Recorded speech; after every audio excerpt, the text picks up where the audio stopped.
Leia, may impormasyon na ba kung kailan maiuuwi si Alice Guo ng Pilipinas?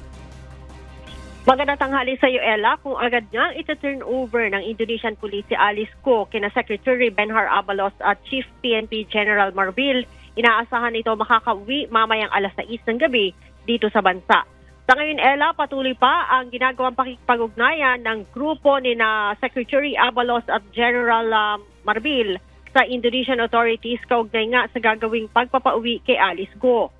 Umuwi ng bansa ang grupo o umalis ng bansa ang grupo ni na SILG at Chief PNP pasado alas 11 kagabi sakay ng isang 8-seater plane sa Royal Star Aviation Hangar. Dakong 2:30 kanina madaling araw nang lumapag sa Soekarno-Hatta International Airport sa Jakarta ang team ni na SILG. Matatandaang noon nakaraang araw pa nasa Indonesia ang mga tauhan ng PNP Intelligence Group na siya nag-aasikaso sa pagpapauwi kay Guo.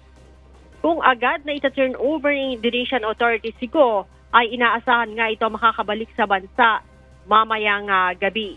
Wala pa namang detalye, Ella,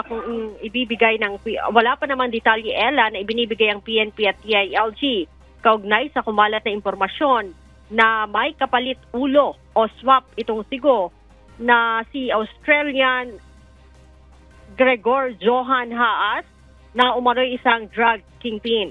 Si Haas ay nadakip ng PNP at Bureau of Immigration sa Cebu noong Mayo dahil sa standing Interpol Red Notice na napublish noong March 14, 2024.